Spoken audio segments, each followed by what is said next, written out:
আসসালামু আলাইকুম ওয়া রাহমাতুল্লাহ। প্রিয় তাকদির ইসলামিক টিভির শ্রোতা ও বন্ধুরা, আশা করি আপনারা সকলেই ভালো আছেন। তাকদির ইসলামিক টিভির পরিবেশনায় আজকের গল্প পরিযান, আর আমি আছি আপনাদের সাথে মোহাম্মদ আলী। গল্পটি লিখেছেন ইশিতা রহমান সানজিদা, ভিডিও এডিটিং করেছেন JR জাহিদ। তো চলুন দেরি না করে গল্পে ফিরি। আজকের গল্প পরিযান। গরুর গাড়িতে পরীর সাথে জুম্মান, কুসুম আর শেফালি পরীকে দেখে রাখার জন্যই ওদের সাথে দিয়েছে মালা। কাঁচামাটির রাস্তায় হেলে দুলে চলছে গরুর গাড়ি। পরীর ভীষণ ভালো লাগছে। মাটির গন্ধ আসছে নাকে, সাথে গ্রামের দৃশ্য। নেকাবের নিচে হাস্যোজ্জ্বল চোখে সব দেখছে পরী। হঠাৎই রাস্তার পাশে নাম না জানা বেগুনি রঙের ফুলে চোখ আটকে গেল পরীর। ফুলের প্রতি প্রতিটি নারীর টান অনবদ্য।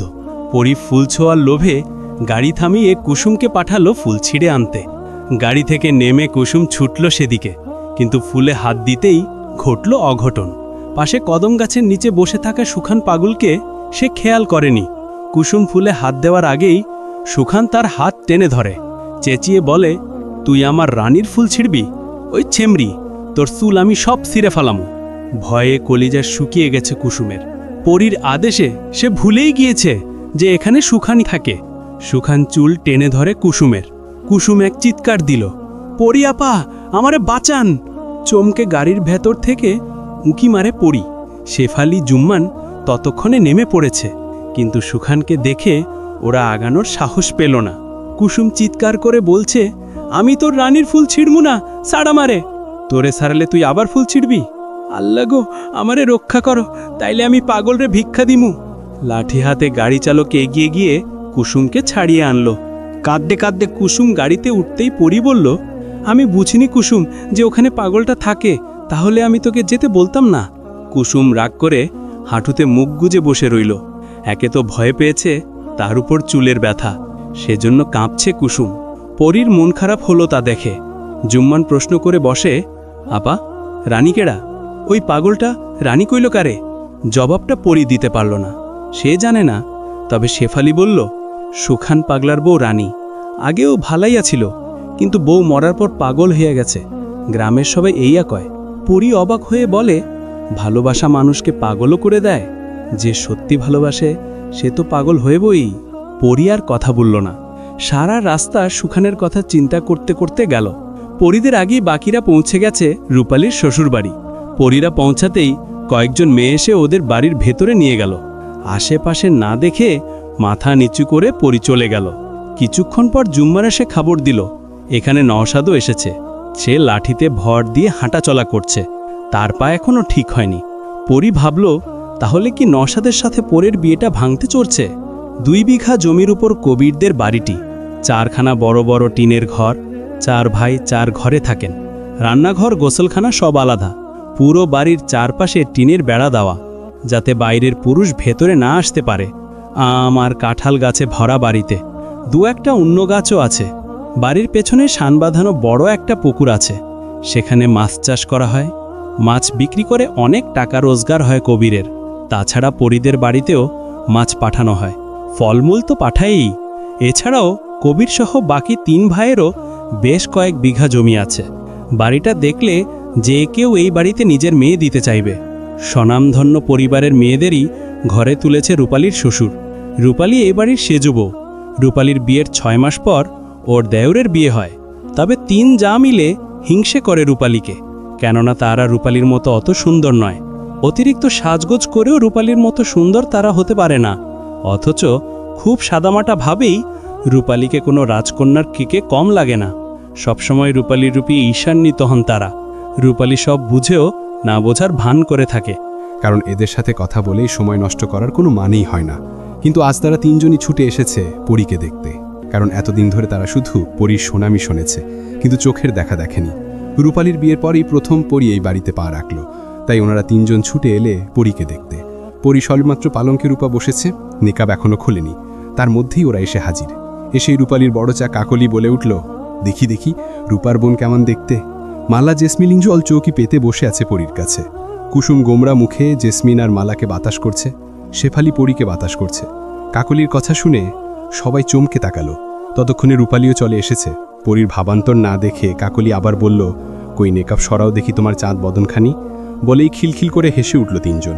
পরী রূপালীকে জিজ্ঞেস করে, আপা এখানে কোনো পুরুষ আসবে না তো?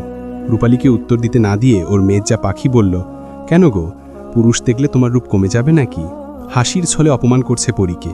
তারপরে ঠিকই ধরতে পারল। নেকাব খুলে আলতো হেসে বলল, যেখানে এক নারী অন্য নারীর সৌন্দর্য দেখে হিংসা করে, সেখানে পুরুষদের বিশ্বাস করি কিভাবে?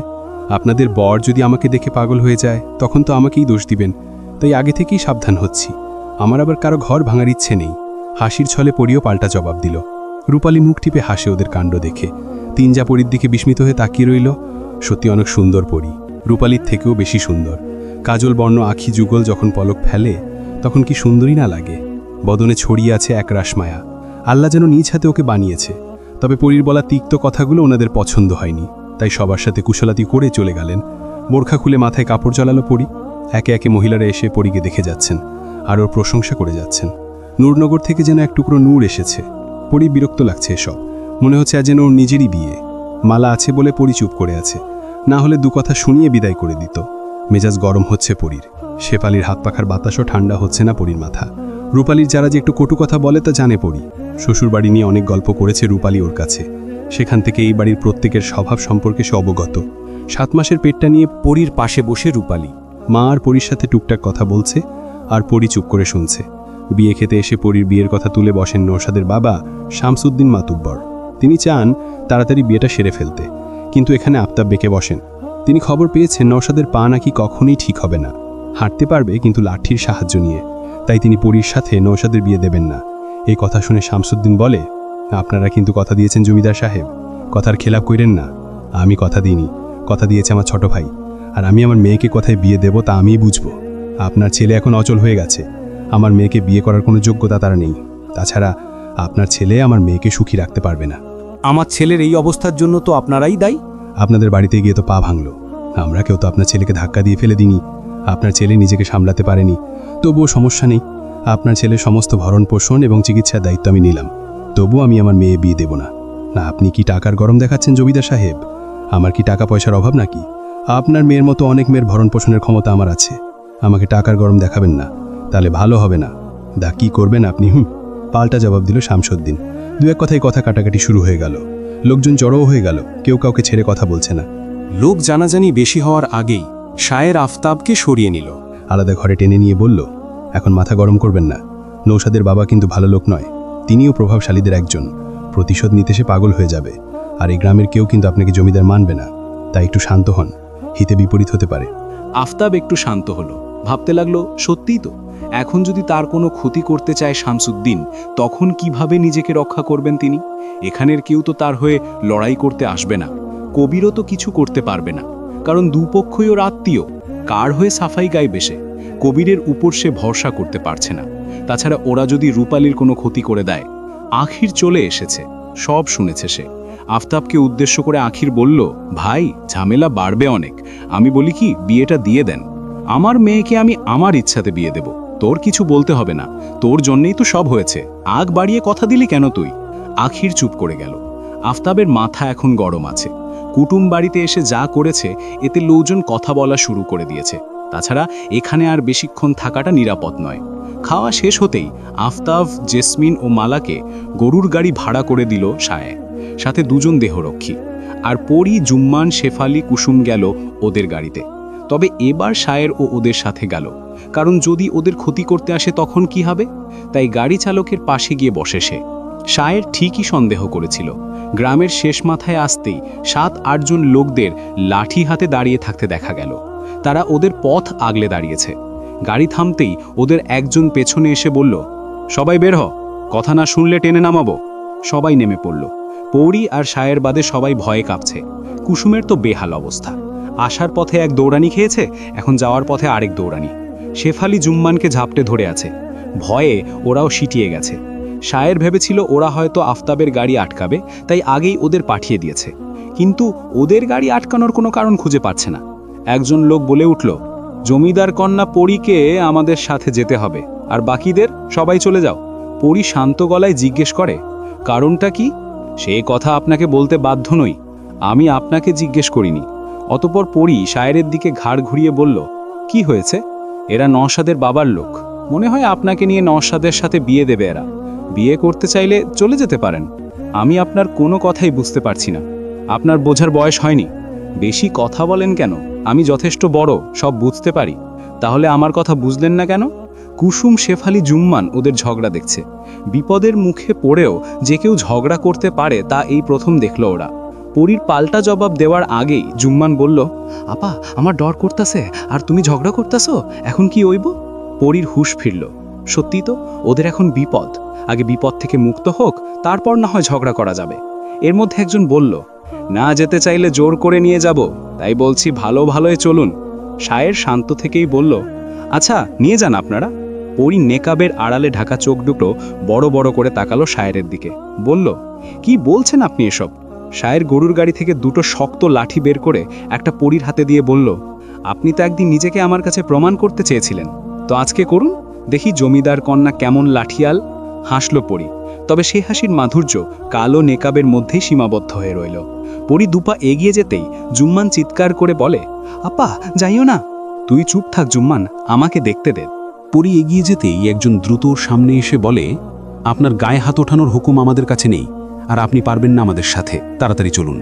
কথা না শুনে পরী তাকে আক্রমণ করে বসে, লাঠি দিয়ে আঘাত করে লোকটার মাথায়। ওরা কেউ আশা করেনি পরী এমনটা করে বসবে। মাথায় হাত দিয়ে লোকটা মাটিতে পড়ে যেতেই তিনজন লাঠি নিয়ে দৌড়ে এলো। পরী ওদের ওপরও আক্রমণ করে। উপায়ান্তর না দেখে তারাও লাঠি চালালো পরীর ওপর। দক্ষ পরী প্রতিহত করতে লাগলো শত্রুর আক্রমণ।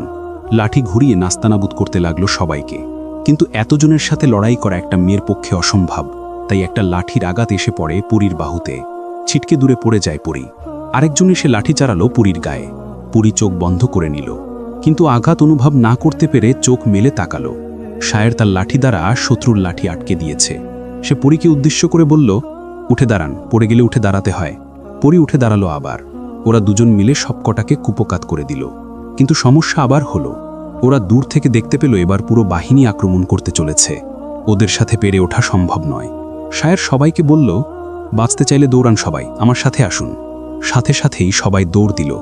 রাস্তা দিয়ে গেলে নূরনগরে পৌঁছাতে সময় লাগবে, তাই ধানক্ষেতের আইল বরাবর ওরা নেমে পড়ে। পেছনে তাকানোর সময় নেই। গাড়িওয়ালা চাচা দৌড়াতে দৌড়াতে বলল, আমার গরু দুইটা ফালাই আইছে, এখন আমার কি হইব? শেফালি বলল, নিজে বাঁচলে বাপের নাম, ভাগো তাড়াতাড়ি। জুম্মান হাঁপাতে হাঁপাতে বলে, বাইচা ফিরলে আব্বাই গরু কিনে দিব তোমারে, অহন পালাও। শত্রুরা ওদের পিছন পিছন দৌড়াচ্ছে, কিন্তু পরীরা তাদের থেকে অনেক এগিয়ে, তাই ওদের ধরতে পারছে না। কিছুক্ষণ পর কুসুম বলে উঠল, পরী আপা আর পারি না, আমার কষ্ট হইতাছে। মনে কর তোরে সুখান পাগল ধাওয়া করছে, এখন তোড়া। পরীর কথায় কুসুমের শক্তি যেন বেড়ে গেল। পরনের কাপড় একটু তুলে ধরে দিল দৌড়। শায়েরকে পিছনে ফেলে সে এগিয়ে গেল। এই বিপদের মধ্যে থেকেও সবাই হেসে উঠল। সবাই আরও কিছুক্ষণ দৌড়ে পরবর্তী একটা গ্রামে ঢুকল। কিন্তু ওদের পা আর চলছে না, কোনো রকমে এগিয়ে চলছে। তবে এই গ্রাম পেরোলেই নূরনগর, তবু ওদের পা চলছে না। মনে হচ্ছে শত্রুর হাতে এবার ধরা দিতেই হবে। কিন্তু তখনই আফতাবের লোকেরা এসে হাজির। লাঠি সোটা নিয়ে তারা ঝাঁপিয়ে পড়ল। শায়ের যেন হাঁপ ছেড়ে বাঁচল। এবার সবাই দৌড় থামিয়ে রাস্তা ধরে হাঁটতে লাগল। নূরনগরের গণ্ডি পেরোতেই পরী রাস্তার ধারে বসে পড়ল। ততক্ষণে সন্ধ্যা নেমে এসেছে। পরীর দেখা দেখি বাকি সবাই বসে পড়ল। অনেক দৌড়েছে আজ, আর হাঁটার শক্তি নেই ওর। বন্যা যেতে না যেতেই শুরু হয়ে গেছে মারামারি। এসব ভাল লাগে না পরীর। এর আগেও সে শুনেছে আফতাবকে কেউ মারার চেষ্টা করেছে, কিন্তু তাতেও মাথা ঘামায়নি। এখন নিজেই দেখতে পেল সব। তবে কে বা কারা ওদের উপর আক্রমণ করলো সেটাই বুঝতে পারছে না পরী। আক্রমণ করার কারণে কি হতে পারে? পরী শায়েরের দিকে তাকিয়ে জিজ্ঞেস করল, এবার তো বলুন, ওরা কেন আমাদের তাড়া করল? রক্তলাল দিবাকর মেঘেদের আড়ালে লুকাতেই উদয় হয় এক টুকরো সুধাকর। মুহূর্তের মধ্যেই চারিদিকে ছড়িয়ে পড়ে তার কোমল আলো। সেই আলোতে ধানক্ষেতগুলো স্পষ্ট হয়ে ওঠে। হালকা বাতাসে দুলছে ধানের শীষ। প্রাকৃতিকেই স্নিগ্ধ রূপ দেখে বিস্মিত চোখে তাকিয়ে আছে পরী। গ্রামের এই দৃশ্য কখনোই সে দেখেনি, তাই দু চোখ ভরে দেখছে সে। এটা তার প্রথম জ্যোৎস্নাবিলাস। এর আগেও সে দেখেছে, তবে তার নিজ কক্ষের জানালা দিয়ে। আর আজ রাস্তার ধারে বসে কোমল জ্যোৎস্না গায়ে মাখছে। ইচ্ছা করছে নেকাব খুলে মন ভরে শ্বাস দিতে, কিন্তু শায়ের সামনে আছে বিধায় পারছে না। রাস্তার ধার ঘেঁষে ঘাসের উপর বসে আছে 5 জন ব্যক্তি, তবে কারো মুখে কোনো শব্দ নেই। এতক্ষণ শায়ের কথা বলছিল। নওশাদের বাবা আর আফতাবের কাহিনীর পুনরাবৃত্তি করেছে। কথা শেষ করতেই পরীর রাগ হলো নিজের বাবার উপর। কথা দিয়ে আফতাব কোনো কালেই কথা রাখেনি। যদিও সে নওশাদকে পছন্দ করে না, তবুও ওর কিছুটা হলেও খারাপ লাগছে। কিন্তু আপাতত নওশাদের চিন্তা বাদ দিয়ে চাঁদের আলোটে মন দিল পরি। নিকাবটা খুলতে খুব ইচ্ছা করছে, ঠান্ডা হাওয়া থেকে ঘ্রাণ নিতে চাচ্ছে সে, কিন্তু শায়ের গন্ডগোল পাকিয়ে দিল। পরি মুখ বিকৃত করে শায়েরকে উদ্দেশ্য করে বলে, আপনি একটু ওদিক ঘুরুন তো, আমি নিকাবটা খুলব। শায়ের কথা বলল না, চুপচাপ অন্যদিকে ফিরে ঘাসের ওপর টান হয়ে শুয়ে পড়ল, এক হাত চোখের উপর দিয়ে রাখল। পরি একটু খুশি হলো, নিকাব সরিয়ে জোরে জোরে শ্বাস নিল। আহা, চারিদিক থেকে কত রকমের ঘ্রাণ আসছে, এরকম অনুভূতির সাথে কখনোই মিলিত হয়নি পরি। উঠে দাঁড়িয়ে পরি ধান ক্ষেতের দিকে দৌড় দিল। আশেপাশের ক্ষেতের মধ্যে কিছুক্ষণ ঘুরে বেড়ালো। জুম্মান চিঁচিয়ে পরীকে বলে, আপা আসো বাড়ি যাই, বড় আম্মা চিন্তা করব। পাশে থেকে কুসুম বলে উঠল, পাখি খাঁচার থেইকা ছাড়া পাইছে তো, তাই উঠতাছে। পরি সাবধানে রাস্তার উপর উঠল, মেকআপ পরে নিল। শায়ের আগের মতোই শুয়ে আছে। জুম্মান বলল, সুন্দর ভাই উঠেন, বাড়ি যাই। চট করে উঠে বসে শায়ের। তারপর সবাই হেঁটে হেঁটে বাড়ির পথ ধরে, তবে যাওয়ার সময় কেউ কারো সাথে কথা বলে না। জমিদার বাড়ির প্রাঙ্গণে শখানেক মানুষের উপস্থিতি, তাদের মাঝে আফতাবও বসে আছে এবং আখিরও আছে। তারা গভীর আলোচনা করছে। শায়েরকে আসতে দেখেই সবাই রাস্তা ছাড়ল। পরীরা পাশ কাটিয়ে বাড়ির ভেতর যাচ্ছিল, কিন্তু আখিরের কর্কশ কণ্ঠস্বর শুনে থেমে গেল পরী। সে শায়েরকে ধমকে বলছে, এতক্ষণ কোথায় ছিলে ওদের নিয়ে? যদি কোনো বিপদ হতো তাহলে কি করতে? একা সামাল দিতে পারতে? তবে এবার জবাব দিল শায়ের, বিপদ কি হয়নি আজকে? কার জন্য হয়েছে এই বিপদ? দেখছেন ভাই, কত বড় বেয়াদবি ছেলে, মুখে মুখে তর্ক করছে আমার। এই ছেলে, তুমি কি জানো কার সাথে কথা বলছো তুমি? আমি চাইলে তোমাকে কাজ থেকে ছাড়িয়ে দিতে পারি, জানো তুমি? আফতাবের আগেই পড়ি এগিয়ে এসে জবাব দিল, আপনার ভাইকে জবান সামলে কথা বলতে বলুন আব্বা। না জেনে ওনাকে কেন দোষ দিচ্ছেন? দোষ তো আপনাদের, কথা দিয়ে কথা রাখেননি আপনারা, যার জন্য আমাদের বিপদে পড়তে হয়েছে। আর উনি না থাকলে আমাদের বেঁচে ফেরা সম্ভব হতো না। আফতাব কিছুই বলল না, শুধু কড়া চোখে তাকালো পরীর দিকে। পরী তা গ্রাহ্য করল না। পরী, তুই ঘরে যা, আমরা সব দেখছি। আখিরের কথা শুনতেই রাগ হয় পরীর। ওর নামটাই খারাপ লোকের মুখে শুনতে চায় না সে। এখানে অনেক মানুষ আছে বিধায় চাচাকে কথা শোনাতে সে পারল না। শায়েরের দিকে এক পলক তাকিয়ে সে অন্দরে চলে গেল। পরী চলে যেতেই আখির আবার শায়েরকে কতগুলো কথা শোনালো। শায়ের এবার আর কিছু বলে না। শেষে আফতাবের ধমকে আখির থামে। শামসুদ্দিনের ওপর পাল্টা হামলা করা হবে। আজকে ভাগ্যক্রমে আজ ওরা বেঁচে গেছে, তাই ওদের আরও শক্তিশালী হতে হবে। এই নিয়ে অনেক কথা বলে সবাই। পরবর্তী সভা কাল সকালে হবে, এখন রাত হয়ে গেছে। তবে সবার আগে শায়ের নিজের ঘরে চলে গেল। মেজাজ খারাপ হয়ে গেছে আখিরের কথা শুনে। পাশে থাকা জলচৌকিতে লাথি মেরে নিজের রাগ নিমেরের চেষ্টা করল, কিন্তু আজ সে কিছুতেই নিজের রাগ নিয়ন্ত্রণ করতে পারছে না। কি করে না সে? জমিদার বাড়ির জন্য নিজের প্রাণ দিতে প্রস্তুত সে, তবু আখির ওকে অপমান করে। এটা সবসময়ই করে, কিন্তু আফতাবকে কখনোই প্রতিবাদ করতে শায়ের দেখেনি। অথচ শায়েরকে ছাড়া কোনো সিদ্ধান্ত আফতাব নিতে পারে না। তাহলে এই বৈষম্যতা কেন? পকেট থেকে একটা সিগারেট বের করে ধরায় সে। শুকটান দিতে থাকে একের পর এক। সিগারেট খুব একটা খায় না শায়ের, যখন অতিরিক্ত রেগে যায় তখন খায়। সকালে পরীর ঘুম ভাঙে কোলাহলে। বিরক্ত হয়ে সে অন্দরের উঠোনে আসলো। রূপালী আর ওর শাশুড়িকে দেখে সেদিকে দ্রুত পদে এগিয়ে গেল। মালা জেসমিন ওখানেই ছিলেন। রূপালীর শাশুড়ি মালার হাত দুটো চেপে ধরে চোখের জল ফেলছে আর বলছে, আপনার কাছে আমি আমার মাইয়া দিয়া গেলাম, ওরে ভালো কইরা রাইখেন, ওইখানে থাকলেও বাঁচব না, ওরা মাইরা ফেলাইব ওরে। বলতে বলতে তিনি জোরে জোরে কাঁদতে লাগলেন। রূপালীও নিজে চোখের পানি ধরে রাখতে পারল না। শাশুড়িকে সে খুব ভালোবাসে, ঠিক নিজের মায়ের মতো। ওই বাড়িতে এই একটা মানুষকে সে নিজের থেকে বেশি বিশ্বাস করে। নিঃস্বার্থভাবে এই মানুষটা তাকে বেশি ভালোবাসে। তাই তিনি রূপালী চিন্তা করে ওকে এখানে রেখে গেলেন। কেননা কবির এখন তার আসল রূপে ফিরে এসেছে। শুধু কবির নয়, ওনার বাকি 3 ছেলেও খেপেছে। আফতাবের পতন ঘটাতে চায় সবাই, এমনকি তার নিজের স্বামীও। শামসুদ্দিন রূপালীর শাশুড়ির ভাই, বেশ নাম ডাক্তার, টাকা পয়সা জমি জমার অভাব নেই, সাথে আছে ক্ষমতা। আফতাবের করা অপমান তিনি মানতে পারেননি, তাই তার লোক দিয়ে পরীকে তুলে এনে ছেলের সাথে বিয়ে দিতে চেয়েছিলেন, কিন্তু তাতে সফল হননি। তারপর চোখ পড়ে রূপালীর ওপর। রূপালীকে কেন্দ্র করে আফতাবকে নাচাবে, গর্ভবতী রূপালীকেও ছাড় দেবে না। এ কথা রূপালীর শাশুড়ি জানতে পারে, তাই ভোর হওয়ার আগেই রূপালীকে নিয়ে চলে আসে। সে জানে এতে সেও বিপদে পড়বে, তবু পুত্রবধূকে তিনি বাঁচাবেন। পরী রূপালীর কাছে গিয়ে ওর দিকে তাকাতেই চমকে গেল। রূপালীর গালে 3 আঙুলের ছাপ স্পষ্ট। ফর্সা গাল রক্ত লাল হয়ে গেছে, ঠোঁটের কোণে রক্ত জমাট বেঁধে গেছে।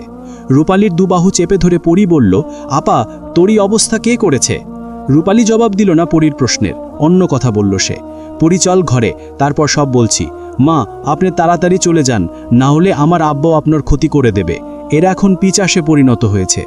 রূপালীর মাথায় হাত বুলিয়ে রূপালীর শাশুড়ি চলে গেল। রূপালী মালার দিকে তাকালো।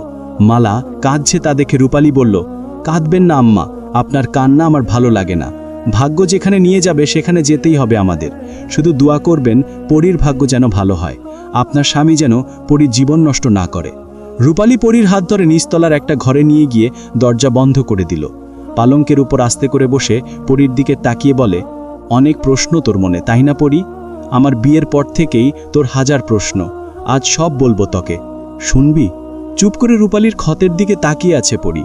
রূপালী বলতে শুরু করে, যদি কোনো পুরুষ নারী নেশায় আটকে যায়, তাহলে যত সুন্দর মেয়ে তার জীবনসঙ্গী হোক না কেন, সেই নেশা পুরুষ কাটিয়ে উঠতে পারে না। অভ্যাস বদলানো খুব কঠিন। সেরকম একটা পরিবারে বিয়ে হয়েছে আমার মুখে যে ক্ষত দেখছি সেটা নতুন কিছু না, খুব পুরনো। যখন মেয়েদের নেশায় বুধ থাকতো প্রতিবাদ করতাম, তারপর আমার এই হাল করতো সে। ইচ্ছে করলে আম্মাকে সব কথা বলতে পারতাম, কিন্তু বলিনি, কারণ বড় আপাকে হারিয়ে আম্মা এখনো কষ্ট পাচ্ছেন। আমার কষ্টের কথা শুনলে তিনি আরও কষ্ট পাবে, কিন্তু তা হলো না পরী। আল্লাহ মনে হয় আম্মাকে কষ্ট পেতেই দুনিয়ায় পাঠিয়েছেন। প্রথম কবির ভালোই ছিল আমার সাথে, ভালো ব্যবহারও করত, কিন্তু ওর ছোট ভাইয়ের চাহনি অত্যন্ত নোংরা ছিল। আমার দিকে সবসময় নোংরাভাবে তাকাতো, বিশ্রী কথাবার্তা বলতো, গায়ে হাত দেওয়ার চেষ্টা করত। এসব কবির দেখেও না দেখার ভান করত। আমি সেদিন খুব অবাক হয়েছিলাম কবির ওর ভাইকে কিছু বলছে না দেখে। তাই আমার শাশুড়িকে সব বলি, তিনি আমাকে বাঁচাতে ছোট ছেলের বিয়ে দেন। আমার শাশুড়ি সত্যিই খুব ভালো, আমাকে অনেক ভালোবাসে। কালকে তোরা আসার পর কবির আর ওর ভাইয়েরা মিলে জঘন্য পরিকল্পনা করে ওদের মামার অপমানের প্রতিশোধ নিতে। জোর করে তোর সাথে নৌসাবের বিয়ে দেবে, কিন্তু তোরা নাকি নিজেদের বাঁচিয়ে গ্রামে চলে এসেছিস। তারপর ওদের চোখ পড়ল আমার উপর। ওরা ভেবেছে আব্বার দুর্বলতা আমি, মেয়েকে বাঁচাতে আব্বা সব কিছু করবেন। কিন্তু ওদের ধারণা যে ভুল। পড়ি আব্বা নিজের সম্মানের জন্য যেভাবে বড় আপাকে ছেলে দিয়েছেন, সেভাবে আমাকেও মরে যেতে দেখতে পারেন। আমার শাশুড়ি আমার ভালো চান বলেই আজকে দিয়ে গেলেন আমাকে। না জানি তার কি অবস্থা করবে আমার শ্বশুর। ভাবিরা আমাকে হিংসে করত, তার কারণ তাদের স্বামীরা সবসময় আমার রূপের প্রশংসা করত। তাদের চোখও যে নোংরা তা আমি ঠিকই টের পেয়েছি, কিন্তু ভাবিরা আমার খারাপ চায়নি কখনো। সবশেষে এটা বলতে পারি, কবিরদের পরিবারে ভাবিরা আর আমার শাশুড়ি ছাড়া সবাই কুৎসিত লোক। আর কিছু বলতে ইচ্ছা করছে না পড়ি, তবে আর অনেক কথা তোর অজানা, পরে বলবো সব। নিজের কথা শেষ করে লম্বা দম ফেলে রূপালী। পরীর চেহারায় শান্ত ভাব দেখে চমকাই সে, কিন্তু পরীর তো রাহার কথা। পরী ধীর পায়ে এসে রূপালীর পাশে বসে, খুব শান্ত গলায় বলে, তুমি যদি বিধবা হও, তোমার সন্তান যদি পিতৃহারা হয়, তাহলে তুমি কষ্ট পাবে না তো? সর্বাঙ্গ তড়িৎ গতিতে ঝাঁকুনি দিয়ে উঠল রূপালীর, মাথা ঘুরে উঠল। এসব বলছে কি ওর বোন? মৃত্যু খেলা খেলবে নাকি? পরী, তুই এসব বলছিস কি? 3 বছর আগে যা হয়েছিল আবার তা হবে। পরী, আমার কথা শোন, পিছনে যা হয়েছে তা ভুলে যা। পরী কিছুই ভোলে না আপা, ওরা তোমার গায়ে হাত তুলেছে, তুমি তা না বলে অন্যায় করেছ। শাস্তি তোমাকেও পেতে হবে, শাস্তি হিসেবে বিধবা হতে হবে তোমাকে। নিজেকে তৈরি করো। পরী, এমন করিস না বোন আমার, আমি ভালো নেই তো কি হয়েছে, তোকে ভালো রাখবো আমি। ওদের সাথে তুই পারবি না পরী, ওরা ভয়ানক। আমার কথা শোন পরী। তাতে আমার কিছু যায় আসে না আপা, ওরা তোমার গায়ে হাত তুলেছে। মনে আছে তোমার গায়ে হাত দেওয়ার কারণে সুশীলকে আমি। বাকি কথা বলতে দিল না রূপালী, হাতের তালু দ্বারা আবদ্ধ করে নিল পরীর ঠোঁট জোড়া। অসম্ভব কাঁপতে লাগলো রূপালী। পরীকে শান্ত করার চেষ্টা করতে লাগলো সে, কিন্তু পরী নাশরবান, সে হাল ছাড়বে না। সে বলল, আমি নওশাদকে বিয়ে করব আপা। না, এটা কিছুতেই সম্ভব না। কেন? তুমি তো বলেছিলে নওশাদ ভালো ছেলে। তাহলে? আমি এখনো বলছি নওশাদ ভালো ছেলে, কিন্তু ওর পরিবারে কেউ ভালো না পড়ি। নওশাদকে বিয়ে করলে আমি ওই পরিবারে ভুগতে পারবো, তারপর আমি আমার প্রতিশোধ নেব। ছাড়বো না কাউকে আমি। আব্বা তোকে বিয়ে করতে দেবে না, আমি বিয়ে করবই। পরী দরজা খুলে বেরিয়ে গেল। অন্দরের উঠোনে দাঁড়িয়ে আব্বা আব্বা বলে চিল্লাতে লাগলো। আফতাব কথা বলছিল আখির আর শায়েরের সাথে। পরীর গলার আওয়াজ পেয়ে তিনি অন্দরে গেলেন। আফতাবকে দেখা মাত্রই পরী বলে উঠল, আমি নওশাদকে বিয়ে করব আব্বা, আপনি সব ব্যবস্থা করেন। আফতাবের আগ যেন আকাশ ছুঁয়েছে। শত্রু পক্ষের সাথে আত্মীয়তা করতে চাইছে তার মেয়ে। এক কথা আর 5 কান হলে তো সর্বনাশ। শত্রুর সাথে মিলিত কখনোই সে হবে না। মালাও চলে এসেছে মেয়ের চিৎকার শুনে। পুরের কথা শুনে সে হতভম্ব। আফতাব আছে বিধায় কিছু বলে না মালা। আফতাব বলে, তোমার সাহস দিনকে দিন বাড়ছে পুরি। আমার মুখের উপর এত বড় কথা বলতে বাদলো না তোমার? বাদলে বলতাম না। মেয়েকে বোঝাও মালা, না হলে খুব খারাপ হবে কিন্তু। মেয়ে মানুষের এত জেদ ভালো না, আর পুরুষ মানুষের এত অবহেলাও ভালো না। আফতাব এবার কড়া চোখে মালার দিকে তাকিয়ে বলে, পাগল হয়ে গেছে তোমার মেয়ে, সামলো মেয়েকে। বলেই আফতাব অন্দর ছেড়ে চলে গেলেন। মালা পরের গালে পরপর কয়েকটা থাপ্পড় বসিয়ে ও ঘরে আটকে রাখলো। জানালার ধারে বসে আকাশের দিকে তাকালো পরি। কি সুন্দর নীল আকাশ, টুকরো টুকরো সাদা মেঘ আনন্দের সহিত ভাসছে। ওদের দিনরাত নিশ্চয়ই খুব সুখে কাটে, না হলে এত আনন্দ পায় কোথায় ওরা? পরীর ভাবনায় সবসময় পাখি আর আকাশ নিয়ে। ওই পাখির মতো যদি সে আকাশে উড়ে বেড়াতো তাহলে কতই না ভালো হতো। কেউ তাকে বকতো না, না কোনো বিপদ হতো। এসব ভাবনা প্রতিনিয়ত পরীর মগজ খায়। দরজা খোলা শব্দে ফিরে তাকায় পরী। কুসুম শব্দহীন পা ফেলে পরীর কাছে এসে বলল, আপা, আপনারে বড় আমরা বৈঠকে যাইতে কইছে। শায়ের ভাই কথা কইবা আপনার লগে। শায়ের পরীর সাথে আবার কি কথা বলবে? ভাবনাটা মনের ভেতর রেখে মাথায় ওড়মা জড়ালো পরী। তারপর এগিয়ে গেল বৈঠক ঘরের দিকে। কুসুমও সাথে গেল। ইশারায় শায়ের ঘরটা দেখিয়ে দিয়ে চলে গেল সে। পরী পা রাখল চৌখাটের ভেতরে। শায়ের তার জন্য অপেক্ষা করছে। পরীকে আসতে দেখে সে হাত দিয়ে জলচৌকি দেখিয়ে বসতে বলে। তাই করে পরী। মাথা নিচু করে শায়ের সামনে বসে পরী। শুনলাম আপনি নাকি নওশাদকে বিয়ে করতে চান। কত কিছু হয়ে গেল এসব নিয়ে, তারপরও আপনার এই সিদ্ধান্ত নেওয়ার কারণ কি? পরী জবাব দিল না দেখে শায়ের আবার বলে, আপনার কি মনে হয় এভাবে প্রতিশোধ নেওয়া সম্ভব? আপনাকে যতটা বুদ্ধিমতী মনে করেছিলাম আপনি ততটাই বোকা দেখছি। নওশাদকে বিয়ে করলে আপনি প্রতিশোধ নিতে পারবেন, এটা আপনার ধারণা, কিন্তু এতে আপনার ক্ষতি বেশি হবে। আচ্ছা, বিয়ের পর আপনি কিভাবে প্রতিশোধ নেবেন? ওদের সাথে একা কিভাবে লড়াই করবেন? কালকে তো 7 জনের সাথেই লড়াই করতে পারলেন না, আর ওই বাড়িতে যত লোক আছে তাদের সাথে কি শক্তিতে পারবেন? না, কারণ আপনি মেয়ে। 1-2 জনের সাথে পারলেও 100 জনের সাথে পারবেন না। আর আপনার বাবাকে তো চেনেন, দরকার পড়লে আপনাকে খুন করে ফেলবে। তবুও নওশাদের সাথে আপনার বিয়ে দেবেন না। নিজের বিপদ ডেকে আনবেন না। আর মাথা গরম না করে ঠান্ডা মাথায় ভাবুন, তাহলেই বুঝতে পারবেন একা যুদ্ধে জয় করা অনেক কঠিন। আপনি যা ভাবছেন তা আপনার জন্য বিপজ্জনক, তাই ওসব চিন্তা বাদ দিন। তার জন্য আমরা সবাই আছি। আপনি ঘরের দিক সামলান। আমি জানি আপনি শক্ত মনের মানুষ, কিন্তু আপনার মা এবং বোন কিন্তু তা নয়। যা করবেন ভেবে করবেন। আমি আবারও বলছি, এভাবে কখনোই প্রতিশোধ নেওয়া সম্ভব না। মাথা ঠান্ডা রাখুন। শায়েরের বলা প্রতিটি কথাই সত্য। তা মাথা খাটিয়ে ভেবে দেখল পরী। ইস, কি বোকা সে! ভাবতেই ওর নিজেরই লজ্জা করছে। নিজের গ্রামে পরী যাই করুক না কেন, অন্য গ্রামে তা পারবে না। আফতাব নিজেই তো পারল না। মেজাজ আরও খারাপ হলো পরীর। তবে তাই মুহূর্তে প্রকাশ করে না পরী। চুপ করে বসে আছে সে। পরীকে এখনও চুপ থাকতে দেখে শায়ের বলে, তো এখন কি সিদ্ধান্ত নিলেন? নওশাদকে বিয়ে করবেন? পরী চট জলদি উঠে দাঁড়িয়ে বলে, আমি আসি। প্রশ্নের উত্তরটা দিলে ভালো হয়। আপনাকে বলার প্রয়োজন বোধ করছি না। এক দৌড়ে নিজের কক্ষে চলে এলো পরী। ভাবনা ওর বাড়ছে। কবিরের কাছে তাহলে ও পৌঁছাবে কিভাবে? রূপালীকে করা আঘাতগুলো পরীকে পোড়াচ্ছে খুব। সহ্য হচ্ছে না পরীর। কবিরকে খুন করতে পারলে ভালো হতো। কিছু একটা মনে করে পরী ছুটল নিস্তলায়।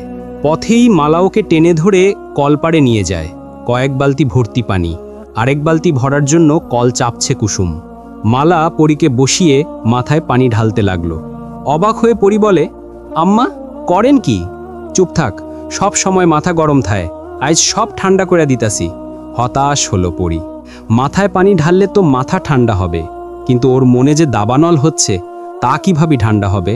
পরী মাথা তুলে মায়ের দিকে তাকিয়ে বলে, মাথায় তো ঠান্ডা পানি দিতেছেন, পরানে ঠান্ডা পানি কেমনে দিবেন? মালার হাত থেমে গেল, আর পানি ওঠাতে পারলেন না তিনি। কুসুমকে পানি ঢালতে বলে চলে গেলেন। কেটে গেছে 2 দিন। এই 2 দিন পরী শুধু শায়েরের কথাগুলো ভেবেছে, একবার নয় বারবার ভেবেছে। এটা করলে অনেক বড় ক্ষতি হতো পরীর, তাই ওসব বাদ দিয়েছে পরী। আজকে নিঃশব্দে বিন্দু এসে পরীর পাশে দাঁড়ালো। বিন্দুর অস্তিত্ব পেয়ে পরী ফিরে তাকালো। প্রিয় সখীর মুখটা দেখে খুশি হতে পারল না পরী, কেননা আজকে যে সে মুখ ভার করে রেখেছে। বিন্দুর বিরস চিত্ত বদনের দিকে তাকিয়ে পরী জিজ্ঞেস করে, কি হয়েছে বিন্দু? মুখটা শুকনো কেন? প্রশ্নের জবাবে কেঁদে দিল বিন্দু। মুক্তার ন্যায় অশ্রুগুলো হানা দিল শ্যামা কপলে। পরী চিন্তিত হলো বিন্দুর চোখে পানি দেখে। যে গজদন্তীর ঠোঁটে সর্বদা হাসি থাকতো, আজ সেই ঠোঁট কান্নায় ভাঙছে। কি হয়েছে বিন্দু, বল আমাকে। পরী, আমি মনে হয় মাঝিরে পামু না রে। বলেই বিন্দুর কান্নার বেগ বাড়ল। পরি ওর চোখের জল মুছে দিয়ে বলে, আগে আমাকে সব বল, না হলে বুঝবো কিভাবে? ওই দিন মাঝি আমারে কাপড় দিছে, সিন্দুরের কৌটা দিছে, এই কথা কেটা জানি আমার মায়েরে কয়ে দিছে। মা আমারে অনেক মারছে পড়ি, আমার লাল কাপড়টা পরাই দিছে, এখন সিন্দুরের কৌটা কোথায় তা জিগাইতাছে। আমি কি করমু পড়ি? বলে দে, তুই সম্পান মাঝিকে ভালোবাসিস, বিয়ে করতে চাস, আর সম্পান মাঝিও এখন তোকে বিয়ে করতে পারবে। কইছি পড়ি, কিন্তু মা বিয়া দিবে না মাঝির লগে। মাঝির নাকি বাপের পরিচয় নাই, হ্যার মায়ও নাকি জানে না ওর বাপ ক্যাডা। বিন্দুর কথাই বিস্মিত হলো না পড়ি। সম্পান যে পিতৃহারা তা জানে পড়ি। গর্ভবতী অবস্থায় নিজের ভাইয়ের বাড়িতে উঠেছিল সম্পানের মা। নিজের বোন বলে সেদিন সম্পানের মামা তাকে থাকার জায়গা দিয়েছিল। বাড়ির এক কোণে ছোট্ট একটা ঘর তুলেছিল সম্পানের মা রাখি। সেখানেই জন্ম সম্পানের।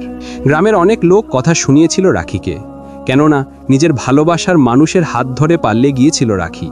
বছরখানেক বাদেই ফিরে আসে সে, কিন্তু ওর স্বামীর খবর কেউ জানে না।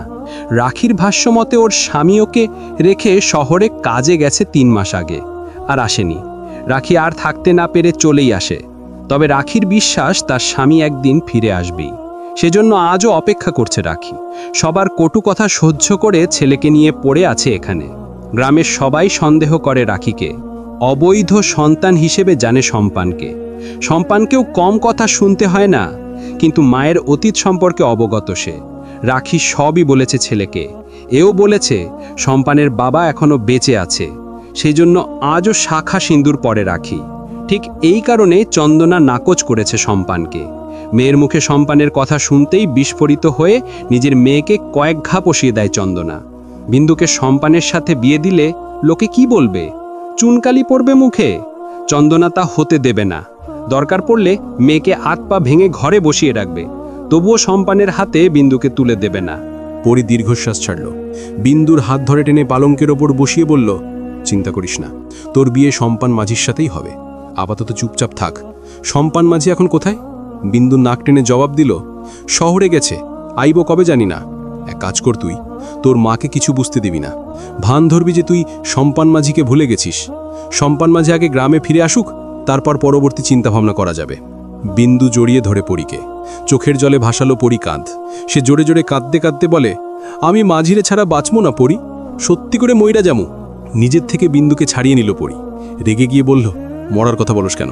থাপ্পড় চিনস? যা বলেছি তাই করবি, এখন বাড়িতে যা। নিজেকে ধাতস্থ করে উঠে দাঁড়ালো বিন্দু।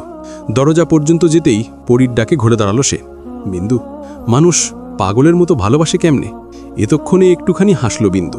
ঠোঁটে হাসির রেশ ধরেই বলে, পাগলের মতো কেউ ভালোবাসে না, ভালোবেসেই মানুষ পাগল হয়। সুখান পাগলার মতো? কি জানি, আমি তো আর দেখিনি সুখান পাগলা ওর বউরে কেমন ভালোবাসত। একটুখানি চুপ থেকে বিন্দু আবার বলল, সত্যি ভালোবাসলে মানুষ পাগল হবেই, কেউ বাইরে থেকে তো কেউ ভেতর থেকে। বিন্দুর প্রস্থানও পরীর ঘোর কাটল না।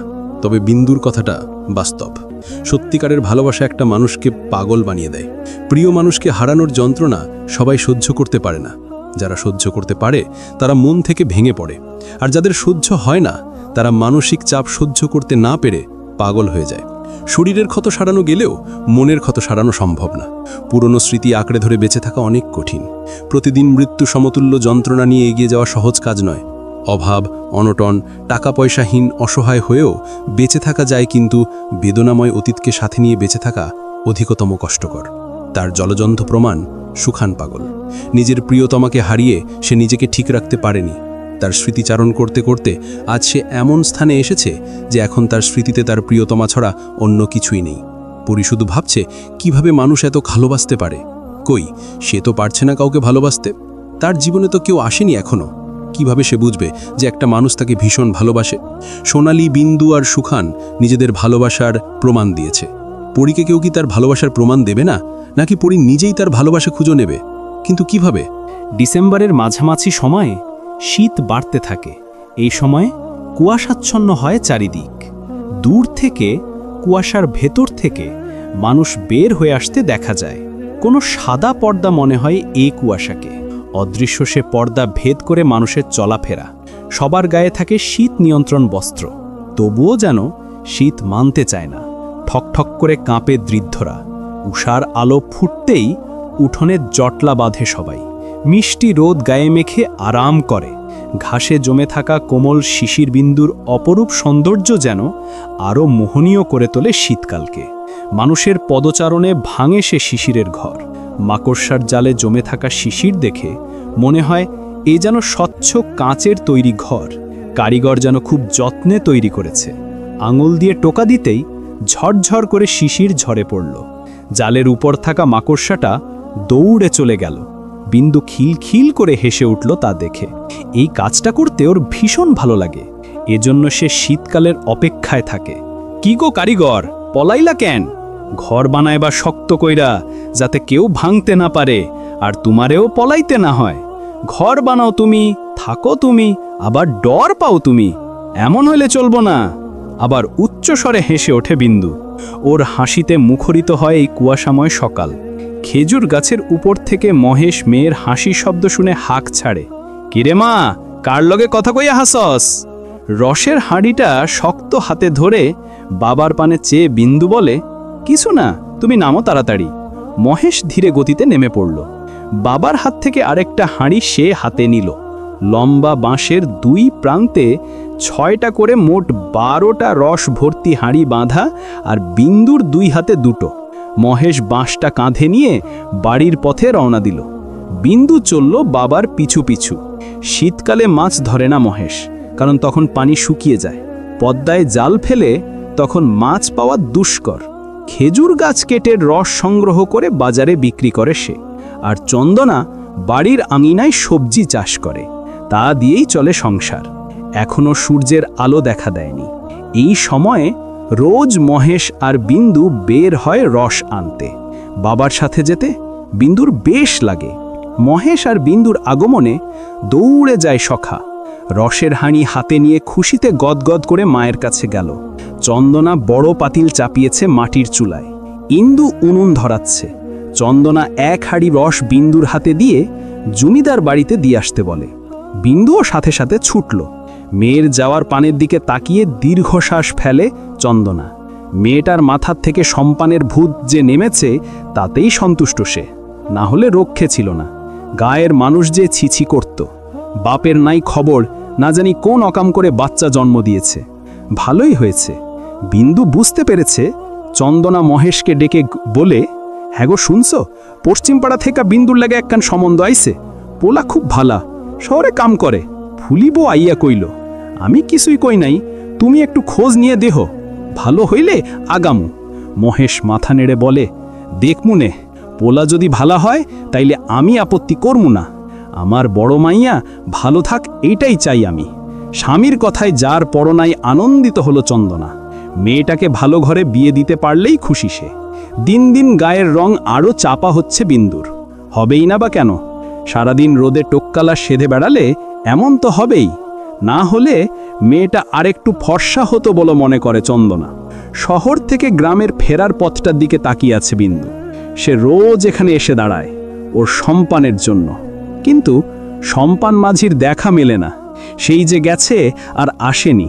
বিন্দু তাকে জানাতে পারেনি যে তার মা সব জেনে গেছে। সেদিন পরীর কথা মতো কাজ করেছিল বিন্দু। চন্দনা প্রথমে বিশ্বাস না করলেও বিন্দুর ভাবভঙ্গিতে বুঝেছে মেয়ে সম্পানকে ভুলে গেছে। কিন্তু বিন্দুর মনে সম্পানের জন্য এখনো আগের মতো ভালোবাসা আছে। তা ঘুণাক্ষানও টের পায়নি চন্দনা। বিন্দু প্রতিদিন অপেক্ষা করে কবে আসবে তার মাঝি, কবে লাল রঙে রঙিন করবে তার সিথি। মন যে আর মানছে না। বিরহের দহনে পুড়ছে মন, ঝলসে যাচ্ছে সারা অঙ্গখানি। কবে তার প্রিয়তমের হাতের ছোঁয়ায় ঠান্ডা করবে মন। যন্ত্রণায় সে যে ছটপট করছে। অশান্ত মনকে মিথ্যে সান্ত্বনা দিতে দিতে বিন্দু এগিয়ে চলল জমিদার বাড়ির দিকে। জমিদার বাড়িতে লোকজনের সমাগম সবসময় থাকে।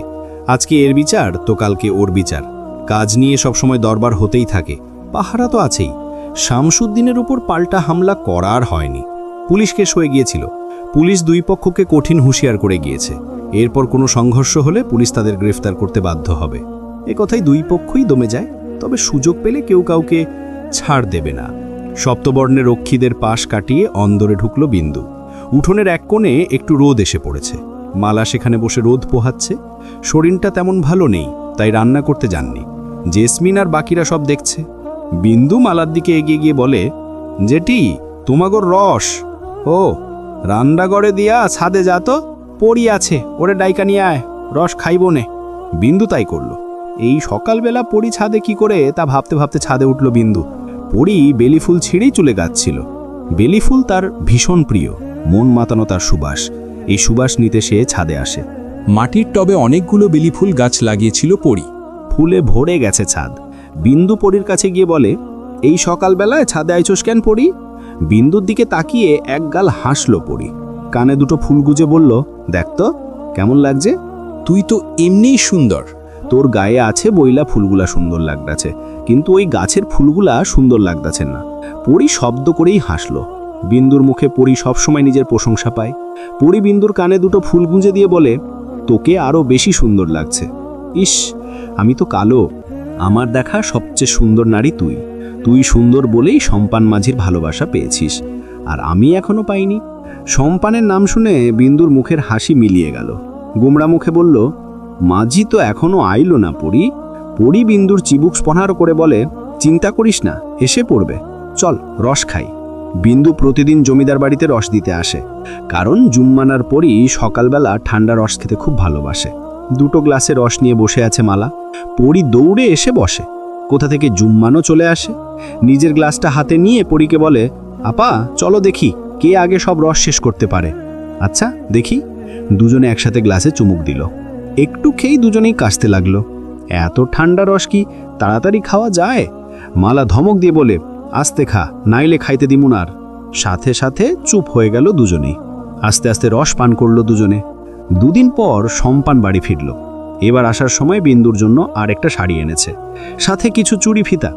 বিন্দুর কানে খবর যেতেই সে খুশিতে আত্মহারা হয়ে গেল। তার মাঝি এসেছে, এবার তাহলে ওকে এখান থেকে নিয়ে যাবে। বিন্দুর খুশি লাগছে অনেক। বাড়ি থেকে বের হওয়ার বাহানা খুঁজছে সে। সম্পানকে একটু চোখের দেখা দেখবে, কিন্তু চন্দনা এটা ওটা বলে আটকে দিচ্ছে বিন্দুকে। তখনই ফুলি এলো চন্দনার কাছে। এসেই বলল, কি গো তাড়াতাড়ি করো, ওরা আইলো বইলা, মহেশ কই? অতঃপর তিনি বিন্দুর দিকে তাকিয়ে বলে, আরে তুই এইখানে খাড়ায় আসুস কেন? ভালো একটান কাপড় পর। বিন্দু আগাগোড়া কিছুই বুঝতেছে না, কে আসবে আর তার মা কেন এত আয়োজন করছে।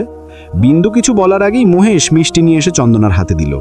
চন্দনা বিন্দুকে নতুন কাপড় পরতে পাঠালো। মনে সংশয় নিয়ে নতুন কাপড় পরল বিন্দু। ইন্দু রিজের বোনকে সুন্দর করে সাজিয়ে দিল, চুল বেঁধে চোখে কাজল পরিয়ে দিল। বিন্দু চুপ করে দাঁড়িয়ে আছে। পাত্রপক্ষ এসে পড়েছে, তাদের খাবার এগিয়ে দিচ্ছেন চন্দনার ফুলি, সাথে মহেশও আছে। মহেশ খবর নিয়েছে ছেলের, খুবই ভালো ছেলে, তার মেয়ে সুখেই থাকবে সেখানে, তাই সেও রাজি। বিন্দুকে দেখে সবাই পছন্দ করে, তা শুনে চন্দনার খুশি দেখে কে? বিয়ের দিনও ঠিক হয়ে গেল। এখন পৌষ মাস চলছে, পৌষ মাসে বিয়ে হওয়া অমঙ্গল, তাই মাঘ মাসের শুরুতে বিয়ে ঠিক হয়। কেউ গিয়ে বিন্দুকে জিজ্ঞেস করেও না যে সে রাজি কিনা, সে অন্য কাউকে ভালোবাসে কিনা। সবাই তাদের মতামত দিচ্ছে। বিন্দু আর অপেক্ষা করল না, পাত্রপক্ষ চলে যেতেই সে ছুট লাগালো। হলুদ সর্ষে ক্ষেতের পাশ দিয়ে দৌড়ানো রমণীর চক্ষু যুগল ভেজা, কাজল লেপটে গেছে চোখের জলে, শাড়ির আঁচল সর্ষে ক্ষেতে গড়াগড়ি খাচ্ছে। কোনো দিকে তাকাচ্ছে না সে শ্যামবতী। সে দৌড় থামালো সম্পানের বাড়িতে গিয়ে। রাখিকে জড়িয়ে ধরে কাঁদতে লাগলো বিন্দু। আচমকা বিন্দুর কাজে ভড়কে গেল রাখি। সম্পান ঘুমিয়েছিল, বিন্দুর কান্না ওর ঘুম ভাঙালো। উঠে এলো সে। বিন্দু রাখিকে জড়িয়ে ধরে বলতে লাগলো, আমারে তোমার পোলার বউ বানাও গোজেডি, নাইলে এই বিন্দু মইরা যাইব, ওরা আমার চিতা সাজাইতেছে যে। সম্পান টেনে তুলল বিন্দুকে। হিস, চোখের পানিতে কাজল ধুয়ে গালে লেগে আছে, চোখ দুটো ফুলে গেছে, সারা রাস্তা কাঁদতে কাঁদতে এসেছে। সম্পান বিন্দুর চোখের পানি মুছে দিয়ে বলে, কি হইছে বিন্দু, আমারে ক। ফোঁপাতে ফোঁপাতে বিন্দু বলল, মা আমার বিয়া ঠিক করছে মাঝি, আমি ওই পোলারে বিয়া করবো না, আমি তো তোমার ঘরের বউ হইতে চাই মাঝি, ওরা কেন বোঝে না। বিন্দু ঝাঁপিয়ে পড়ল ওর প্রিয়তম মাঝির বুকে, আষ্টে পিষ্টে আঁকড়ে ধরে সম্পানকে তড়িৎ গতিতে। সবকিছু হওয়াতে সম্পান ভড়কে গেল। বিন্দু সম্পানকে ছেড়ে সোজা হয়ে দাঁড়িয়ে বলে, তোমারে ভোলার আগে আমি নিজেরই ভুলমু। আমার শরীর নিস্তব্ধ হইব, চোখের পাতা বন্ধ হইব, হাত পা ঠান্ডা হইব, নিঃশ্বাস শেষ হইব, তাও তোমারে আমি ভুলমু না। আমি থাকতে পারবো না মাঝি। তোমার নামের সিঁদুর ছাড়া অন্য নামের সিঁদুর আমার মাথায় পড়ার আগেই যেন আমার মরণ হয়। এ বিন্দু, কস কি ইয়া? চুপ থাক, তুই আমার বউ হবি, নাইলে কারো বউ হবি না। বলেই সম্পান অসহায় দৃষ্টিতে রাখির দিকে তাকালো। রাখি ছেলের সম্পর্কে অবগত, বিন্দুকে তিনিও ছেলের বউ হিসেবে দেখতে চান। আজকে বিন্দুর কান্না দেখে তাঁরও কষ্ট হচ্ছে। রাখি সম্পানকে উদ্দেশ্য করে বলে, চল সম্পান, আমি আইজি কথা কমু বিন্দুর মার লগে। রাখি সম্পান আর বিন্দুকে নিয়ে উপস্থিত হলো চন্দনার কাছে। বাড়িতে তখন বিন্দুর খোঁজ চলছিল। চন্দনা ভাবছিল মেয়েটা গেল কোথায়।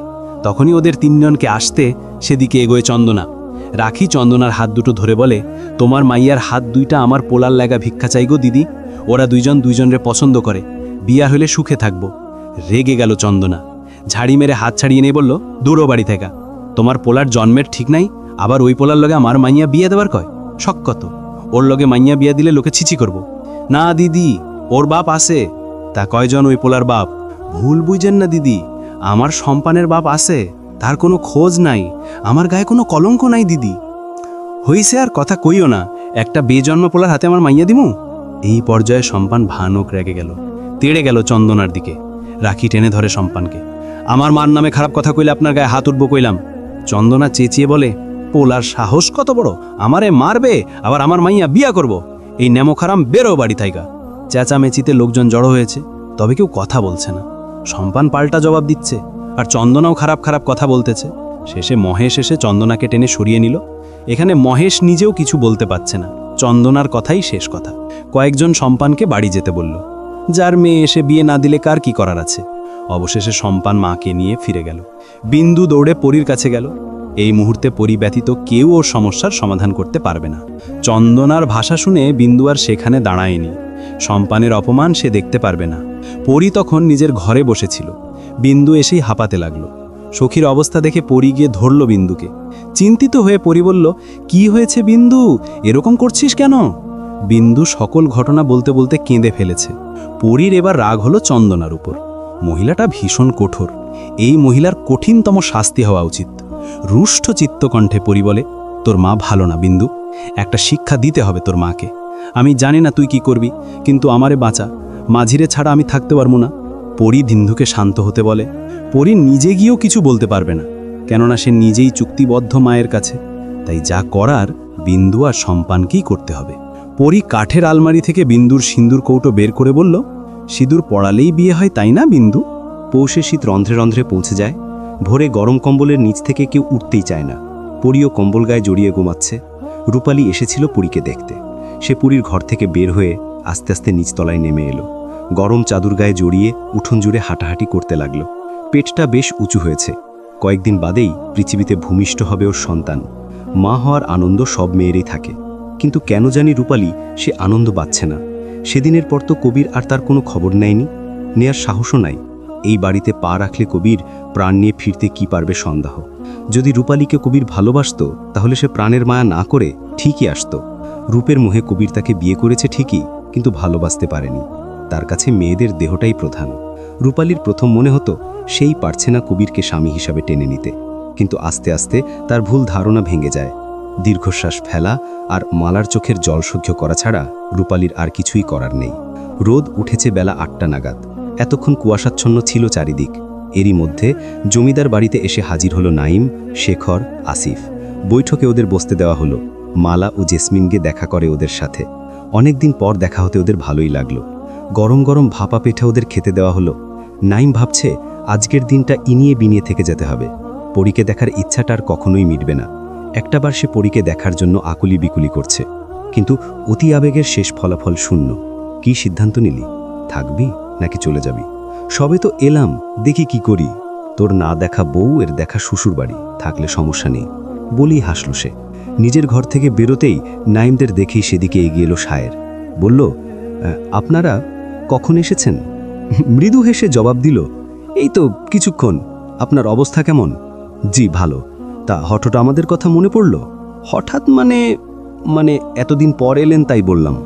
নাইমের বদলে আসিফ বলে, আসলে এসেছি গ্রামটা দেখতে। বন্যার সময় একরকম ছিল, আর এখন আর একরকম, এটাই দেখতে এসেছি। একটু পরেই চলে যাব। নাইম চোখ গরম করে আসিফের দিকে তাকালো। বিনিময়ে হাসলো আসিফ, দিল সবকিছু মাটি করে। আগ বাড়িয়ে কথাটা বলার প্রয়োজন ছিল কি? আজকে বরং থেকেই যান, পাশের গ্রামে যাত্রাপালা হচ্ছে, রাতে সবাই দেখতে যাব, আপনাদের ভালোই লাগবে। শায়েরের কথা শুনে নাইম তৃপ্তির হাসি হাসলো। বলল, তাই নাকি? তাহলে তো যেতেই হয়। সমস্যা নেই, আমরা থাকব। শুনে খুশি হলাম। আচ্ছা, আপনারা থাকুন, আমি আমার কাজে যাই। রাতে দেখা হচ্ছে। শায়ের চলে গেল। নাইম মনে মনে খুব খুশি। আজকে অন্তত শেষ চেষ্টা করে দেখবেন সে। পুরীর মুখোমুখি সে হবেই। নিজের ঘরে বসে কুসুমের পরনের কাপড়টা ভাঁজ করছে পুরী। কুসুমকে একখানা নতুন চাদর দিয়ে ওর পুরনো চাদরটাও এনেছে। এমনকি জুতোটাও কুসুমের। কোনো রকম ঝুঁকি নিতে প্রস্তুত নয় পুরী। আজকে রাতের আধারে বের হবে সে। অনেক বড় একটা সিদ্ধান্ত নিয়েছে পুরী। বিন্দু আর সম্পানের বিয়ে দেবে সে, তাও নিজে দাঁড়িয়ে থেকে। বিন্দুকে বলেছে যাতে সে সম্পানকে সব বলে। সম্পানও রাজি। আর কি চাই? পরিকল্পনা অনুযায়ী পশ্চিমের জঙ্গলের মধ্যে একটা পুরনো কালী মন্দির আছে, ওখানেই বিয়ে সম্পন্ন হবে।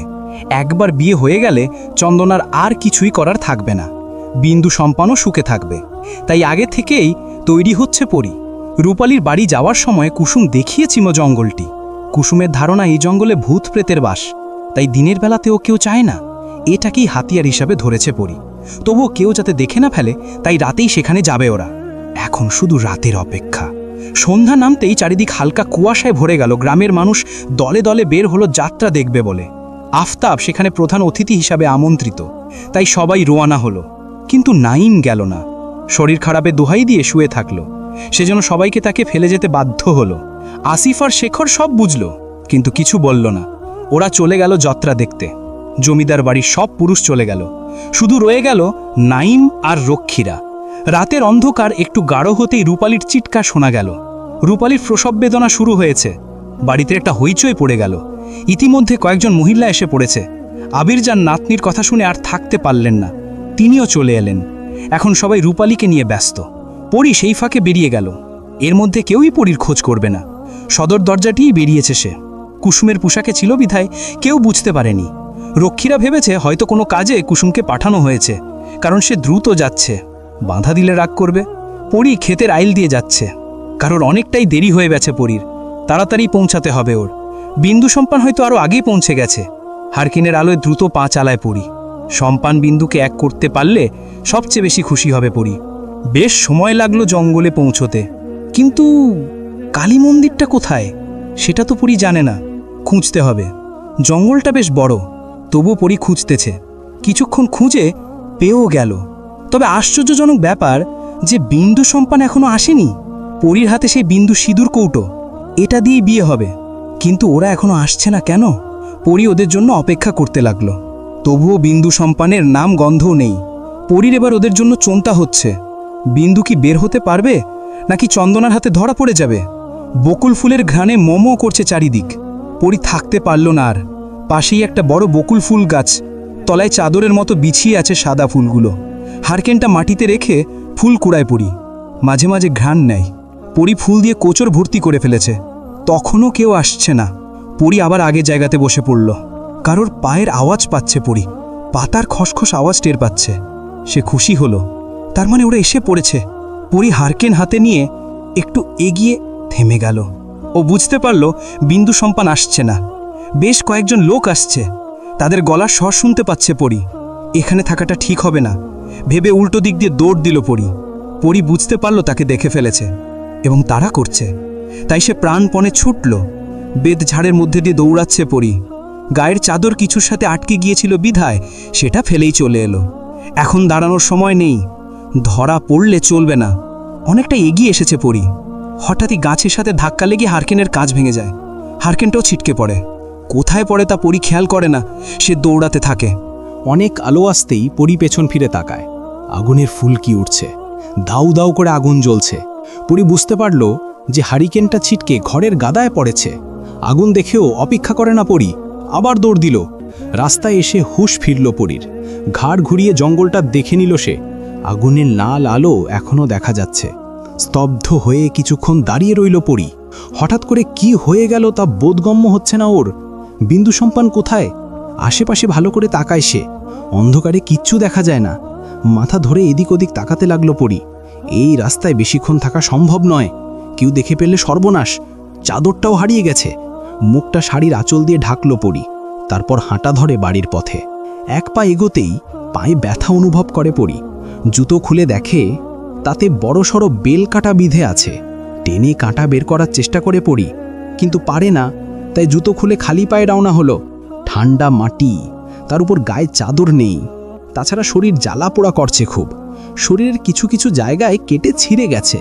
এতক্ষণ উত্তেজনায় পরী কিছু টের না পেলেও এখন পাচ্ছে। অন্ধকারে খুঁড়িয়ে খুঁড়িয়ে হাঁটতে লাগলো পরী। কোনো রকম পথ চিনে বিন্দুর বাড়িতে গেল। অনেক মানুষের জটলা বিন্দুদের বাড়ি। চন্দনা মাটিতে হাত পা ছড়িয়ে কাঁদছে আর সম্পানকে গালমন্দ করছে। সম্পান নাকি বিন্দুকে নিয়ে পলিয়ে গেছে এটা বলছে আর সম্পানকে অভিশাপ দিচ্ছে। পরী এবার বেশ অবাক হলো। ওরা যদি পালিয়ে যাবে তাহলে পরীকে বলল না কেন? এক মুহূর্ত দেরি না করে পরী ছুটল নিজের বাড়ির দিকে। তবে এবার সদর দরজা দিয়ে ঢুকতে পারল না সে, তাই বাড়ির পেছন দিক দিয়ে গাছে ওঠে ছাদে গেল সে। তারপর নিজের ঘরে গেল। মালাকে ওর ঘরে দেখে আঁতকে ওঠে পরী। মালা যে এ সময় ওর ঘরে আসবে তা ভাবিনি পরী। আজ মালা ভয়ানক রেগে আছে। ফর্সা মুখখানি লাল বর্ণ ধারণ করেছে। মাকে ভাবে দেখে ভয় হলো পরীর। মালা জিজ্ঞেস করল, কোথায় গিয়েছিলি? পরী চটজলদি জবাব দিতে পারল না। মালা অপেক্ষাও করল না, ঠাস করে চড় মেরে দিল পরীর গালে।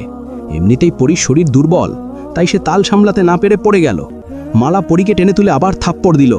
পরপর কয়েকটা থাপ্পড় দিতেই রক্ত লাল হয়ে গেছে পরীর গাল দুটো। শক্ত হাতের মারে রক্ত জমাট বেঁধে গেছে যেন। পরী চুপচাপ রইল। মালা চিৎকার করে উঠল, বলল, হেই দিন কি দেখতে আইছি আমি? তোরে সব বিপদ থাইকা আগলায় রাখতে ঘরটাকে বাইর হইতে দেই না। কেন জানোস? কারণ সুন্দরীর কদর সবাই করে না। লালসার চাহনি অনেক ভয়ঙ্কর। সুন্দর সবাই ধরতে চায়, চোখ দিয়ে তারা শরীরে হাত দেয়। তোরে সেই সব থাইকা বাঁচাইতে ঘরে আটকায় রাখি, আর তুই রাইত বিরাইতে বাইরে যাস। আমার কথা তো বোঝোস না। ঝিনুকের মুখটা যখন মানুষ দেখে তখন বেইচা দেয়, না দেখলে ওই মুখটা সুরক্ষিত থাকে। তোরে তেমনি সুরক্ষিত রাখতে আমি ঝিনুকের মধ্যে রাখলাম, যাতে কেউ দেখতে না পারে। আর তুই কি আমার মাইয়া? মালা পরীকে ছেড়ে দিয়ে চলে গেল। পরী স্থির হয়ে দাঁড়িয়ে রইল। মা ওকে কী সব বলে গেল? কোন লালসার কথা বলে গেল?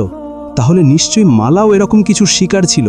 কোনো কিছু নিয়ে ভীষণ ভয় পাচ্ছে মালা, যার কারণে পরীকে সে ঘরবন্দি করে রাখে। সেই ভয়ের কারণটা কি? একে তো বিন্দুর চিন্তা, আর মালাও কি বলে গেল, মাথায় প্রশ্নের জটলা পেকে গেছে। তাকে যে জানতে হবে সব প্রশ্নের উত্তর। সারা রাত দু চোখের পাতা এক করতে পারেনি পরী। কাপড় বদলে নিজের পোশাক পরে নিল সে। বিন্দুর সিঁদুর কৌটো হাতে নিয়ে সারা রাত ভেবেই গেল, বিন্দু সম্পান কোথায় গেল? সত্যি পালিয়ে গেল? এসব ভাবনা পরীকে ঘুমোতে দিল না। সকাল হতেই নিজ ঘর ছেড়ে বের হয় পরী। হাতে তার তখনও সিঁদুর কৌটো আছে, সেটা পরী খেয়াল করে না। বাইরে এসে দেখে অন্দরের উঠোন ভর্তি মহিলা। সবাই রূপালীর ঘরে উকি দিচ্ছে। পরী দ্রুত রূপালীর ঘরে যায়। নবজাতককে দুগ্ধপান করাচ্ছে রূপালী। পরী গিয়ে আস্তে করে রূপালীর পাশে বসে। অসম্ভব সুন্দর বাচ্চাটার দিকে তাকিয়ে অস্ফুট স্বরে বলে উঠল, মাশাল্লাহ। আবেরজান পাশেই বসা ছিলেন। তিনি বললেন, তোর আহনাবান আবার টাইম হইল? পোলা হইছে কোন রাইতে? দাদির কথাই রূপালী বলল, দাদি থাক না, পরী তো ঘুমোচ্ছিল, এখন তো এসেছে। পরীর দিকে তাকিয়ে মুচকি হাসল রূপালী। পরীও হাসল, কিন্তু মনটা এখনও কু গাইছে। পরী বাচ্চাটাকে কোলে নেওয়ার জন্য হাত বাড়ালো। পরীর হাতে সিঁদুর কৌটো দেখে রূপালী জিজ্ঞেস করে, তোর হাতে এটা কেন? পরী জবাব দিতে পারে না। রূপালীও ফের প্রশ্ন করতে পারে না, কারণ বাইরে থেকে জুম্মানের গলার আওয়াজ শোনা যাচ্ছে। সে পরী আপা বলে ডাকছে। পরী দৌড়ে গিয়ে জুম্মানের কাছে গেল। জুম্মান তখনও হাঁপাচ্ছে। পরী জিজ্ঞেস করে, কি হয়েছে জুম্মান? জুম্মান হাঁপাতে হাঁপাতে বলল, আপা। কি আপা? বিন্দু দিদি। বিন্দু কি? ভয়ে কথা বলতে পারছে না জুম্মান। শরীর এখনও কাঁপছে জুম্মানের। পরী চিৎকার করে জুম্মানকে ঝাঁকিয়ে বলে, বল না বিন্দুর কি হয়েছে? বিন্দু দিদি পশ্চিম জঙ্গলের গাছের ডালে ঝুলতাছে আপা। জুম্মানকে সরিয়ে পরী দৌড় দিল। মালা সাথে সাথেই পরীকে টেনে ধরে, কিন্তু এবার মায়ের কোনো বাধা মানে না পরী। ঝাড়ি মেরে মালার হাত ছেড়ে দৌড়ে চলে যায়। আজ পরী ভুলে গেছে মায়ের দেয়া কসম, ভুলে গেছে নেকাব পড়তে, ভুলে গেছে নিজের সৌন্দর্য লুকাতে। যে পরীর সৌন্দর্য পর্দার আড়ালে লুকানো ছিল, আজ সেই পরী পর্দা ভেদ করে বের হয়েছে। সব ভালোবাসা সুখকর হয় না, পায় না সে নিজস্ব পূর্ণতা। কিয়ৎকালের জন্য সুখ দিয়ে সারা জীবন দেয় বেদনা। প্রহরগুলোতে আনন্দ দিলে ঋতু জুড়ে দেয় বেদনা। ভালোবাসা কি আদৌ সুখ দেয়? ভালোবাসা ছাড়া কি বেঁচে থাকা যায় না? ভালোবাসা যদি সুখ দিত তাহলে বিশ্বজুড়ে ভালোবাসাতে ভরে যেত। কষ্ট চেনার সাধ্য কারো হতো না। সবার ক্ষেত্রে ভালোবাসা আনন্দময় হয় না। ভালোবাসা নামক সুখ পাখিটা সবার জীবনে ডানা ঝাপটাবে, কিন্তু পাখিটা কি আদৌ পোষ মানবে কি? সবাই তো পোষ মানাতে পারে না। কিছু অবহেলায় পাখিটা চলে যায়, আবার কেউ যত্ন করেও পোষ মানাতে পারে না। ভাগ্য যে কাকে কোথায় নিয়ে যাবে তা কেউই জানে না। বিধাতার লিখন যে কেউ খণ্ডাতে পারবে না। বিন্দুর জীবনে সুখ পাখিটা ডানা ঝাপটেছিল, ধরা দিয়েছিল বিন্দুর হাতে, কিন্তু যত্নেও পোষ মানাতে ব্যর্থ বিন্দু, যার কারণে তার শাস্তি পেয়েছে সম্পানও। সম্পানের কিছু প্রহর আনন্দে কেটেছে, কিন্তু বাকি ঋতুগুলো বোধহয় আনন্দ আর কখনোই আসবে না। প্রিয়তমা তার সাথে করে সেই সুখটুকুও যে নিয়ে গেছে, তাই সে তার সুখের স্থির দেহের পাশে বসে শেষ দেখা দেখে নিচ্ছে। মুখের অজস্র কাটাছেঁড়া তার প্রিয়তমার, তার মধ্যে থেকেই সুখ খুঁজে যাচ্ছে সে, অথচ কত কষ্ট দিয়েই না তার সুখের প্রাণটা তার দেহ থেকে বের করে নেওয়া হয়েছে। রাস্তা দিয়ে দৌড়ে আসছে পরী, গায়ের চাদরটা বৈঠকে পড়ে গেছে আসার সময়। গাঢ় কুয়াশার ভেতর দিয়ে দৌড়াতে দৌড়াতে ফর্সা শরীরে বিন্দু বিন্দু শিশির কণা জমেছে। চুলের খোপা যে কখন খুলে পিঠ ছড়িয়েছে তা সে টেলি পায়নি। পরীর দৌড় থামল বিন্দুকে দেখে। দূর থেকে স্পষ্ট দেখা যাচ্ছিল বিন্দুর মুখখানা। একটু থেমে পরী দৌড়ে গিয়ে ধপ করে সম্পানের পাশে বসে পড়ল। জঙ্গলের ভেতনে গাছের ডালে বিন্দুর লাশ ঝুলতে দেখা যায়। সকালে ভোরে গ্রামেরই কেউ যাচ্ছিল কালী মন্দিরে। হঠাৎই তার চোখ যায় গাছের ডালে থাকা ঝুলন্ত বিন্দুর দিকে। এই খবর ছড়িয়ে পড়তে সময় লাগে না। কেউ কেউ ভেবেছিল যে বিন্দু আত্মহত্যা করেছে, কেননা সবাই জানে বিন্দু সম্পানকে ভালোবাসে, আর বিন্দুর বিয়ে অন্য ছেলের সাথে ঠিক হয়েছে। বিন্দু তাই মানতে না পেরে আত্মহত্যার পথ বেছে নিয়েছে। কিন্তু লাশ নামাতে গিয়ে সবাই বুঝল বিন্দু আত্মহত্যা করেনি। মেয়েটার ক্ষতবিক্ষত শরীরটাই তার আসল প্রমাণ। বিন্দুর পরনের লাল পাড়ে সাদা শাড়িটি দিয়ে গলা পেঁচিয়ে গাছের ডালে ঝুলানো ছিল। বিন্দুর লাশ জঙ্গলের বাইরে এনে শোয়ানো হয়েছে। শাড়িটিও ওর গায়ে জড়িয়ে দেয়া হয়েছে। একে একে ভিড় জমতে লাগলো। নিজের প্রাণপ্রিয় সখীর স্থির দেহের দিকে তাকিয়ে আছে পরী। কি সুন্দর মায়াবী চোখ বিন্দুর। ওই চোখ জোড়া খুলে আর দেখবে না পরীকে, দেখবে না ভালোবাসার সম্পানকে। গজদন্তিনী আর হাসবে না, আর সে হাসিতে পরীও মুগ্ধ হবে না। সে আর দৌড়ে জমিদার বাড়িতে উঠবে না, হবে না মায়ের হাতের মার খাওয়া। ঘুমকাতুরে বিন্দু আজ চিরকালের জন্য ঘুমিয়ে পড়েছে। শত ডাকেও সে সাড়া দিবে না। পরী আলতো করে বিন্দুকে ঝাঁকিয়ে বলে, এই বিন্দু, তুই ঘুমিয়ে আছিস কেন? ওঠ, এত ঘুমালে চলে? তুই তো বিয়ে করতে এসেছিস। এই দেখ, আমি এসেছি, সম্পান মাঝি এসেছে, তোরা সম্পান মাঝির বিয়ে হবে। ওঠ না, আমার আসতে দেরি হয়েছে বলে রাগ করে ঘুমিয়ে থাকবি? ওঠ, ওঠ না, ওঠ বিন্দু। না, বিন্দুর সাড়া নেই। যে মেয়েটা পরীর এক ডাকে দৌড়ে চলে আসে, আজ সেই মেয়েটা পরীর শত ডাকে উঠছে না। পরী বিন্দুর দেহ ধরে ঝাঁকুনি দিচ্ছে আর উঠতে বলছে, কিন্তু মৃত ব্যক্তি কি কখনো জীবিত হতে পারে? তাই বিন্দুও উঠল না। পরী এবার বিন্দুকে ছেড়ে দিয়ে সম্পানের দিকে তাকালো, বলল, সম্পান মাঝি, তুমি বললে বিন্দু ঠিক উঠে, তুমি ওরে উঠতে বলো। তোমরা বিয়ে করবা না? আমার বিন্দুরে ঘরে তুলবা না? চোখের পানিতে বক্ষ ভেসে যাচ্ছে পরীর, কিন্তু সম্পান এখনো চুপ করে দেখছে বিন্দুকে। হঠাৎ করেই সম্পান পরীর হাত থেকে সিঁদুর কৌটো নিয়ে নিল। হাতে কৌটোর সব সিঁদুর ঢেলে রাঙিয়ে দিল বিন্দুর সিথি। ঠোঁটের কোণে স্নিগ্ধময় হাসি ফুটল সম্পানের। সে বলল, তোরে খুব সুন্দর লাগতেছে বিন্দু, একবারে বউ। তুই তো চাইছিলি আমার বউ হইতে, আমার হাতে সিঁদুর পড়তে। দেখ, আমিও সিঁদুর পরাইছি। আয়না একবার দেখ, কত সুন্দর লাগতেছে তোরে। না থাক, তুই ঘুমাইতাছস, উঠলে দেখিস। অহন ঘুমা তুই। সম্পান মাঝি, কি বলো এসব তুমি? বিন্দু। সম্পান পরীর দিকে তাকিয়ে তর্জনী আঙুল মুখে চেপে বলল, হুশ। বিন্দু ঘুমায় পড়ি, কথা কইও না, চুপ থাকো, চুপ থাকো। সম্পান আবার বিন্দুকে দেখায় মন দিল। পরী থাকতে না পেরে চেপে ধরে সম্পানের কলার, নিজের দিকে সম্পানকে ঘুরিয়ে বলে, তুমিও কি পাগল হয়ে গেলে সম্পান মাঝি? হ্যাঁ, বিন্দুর ভালোবাসায় কি পাগল হয়ে গেলে? কথা বলো না, আমার দিকে তাকাও। গ্রামের সবচেয়ে সুন্দর মেয়েটাও আজ সম্পানের চোখ সরাতে পারছে না বিন্দুর থেকে। ভালোবাসা তো এমনই হওয়া উচিত, সৌন্দর্য থাকবে না, কিন্তু মাধুর্য থাকবে অপরিসীম। সে ভালোবাসায় মন জুড়াবে। পরী সম্পানকে ছেড়ে আবারও বিন্দুকে ডাকতে লাগলো। সবাই পরীকে অবাক হয়ে দেখছে। যে মেয়ের চেহারা কোনো পুরুষ দেখেনি, আজকে কত শত পুরুষ দেখে নিল সেই পরীকে। শোক পালনের থেকে এখন সবাই পরীকেলি দেখে চলেছে, কিন্তু পরীর সেদিক কোনো খেয়াল নেই। চন্দনা বিন্দুর খবর শুনে বেশ কয়েকবার জ্ঞান হারিয়েছে। পরে সেও এখানে চলে এসেছে। এসেই হাউমাউ করে কাঁদতে লাগলো চন্দনা। বলতে লাগলো, ও আমার বিন্দু রে, তুই কেন আমাগো ছাইরা গেলি? একটু চাইয়া দেখ। বিলাপ করছে চন্দনা। ইন্দু আর সখাও দীর জন্য কাঁদছে।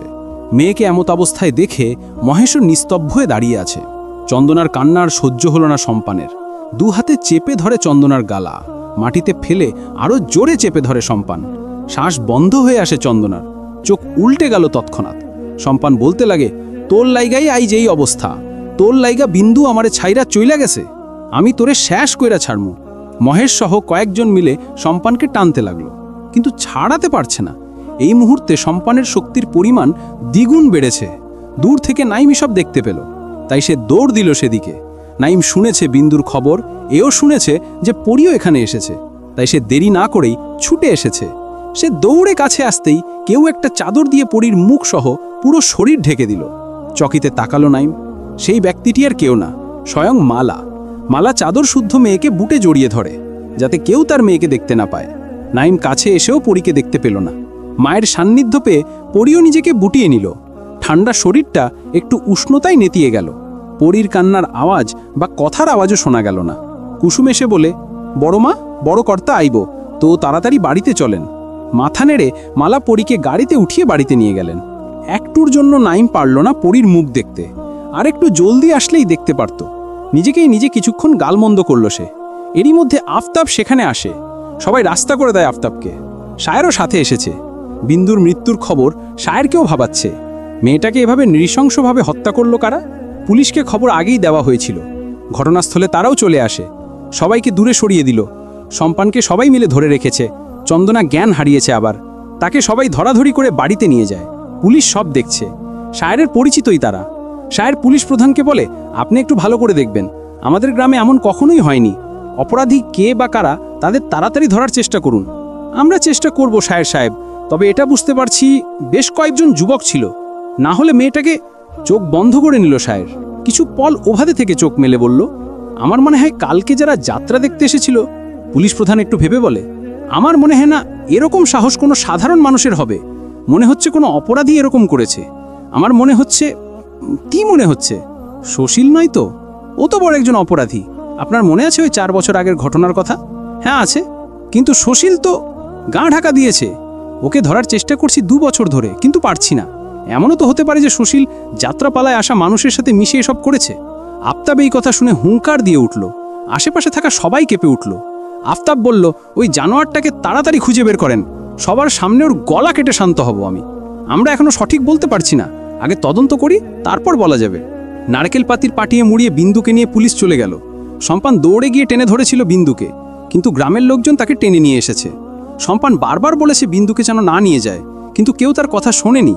তো বন্ধুরা, আজকের পর্ব কেমন লেগেছে তা অবশ্যই কমেন্ট করে জানাবেন। আর আমাদের গল্পগুলো ভালো লেগে থাকলে চ্যানেলটি সাবস্ক্রাইব করতে ভুলবেন না। আবারও দেখা হবে পরের কোনো পর্বে। আল্লাহ হাফেজ।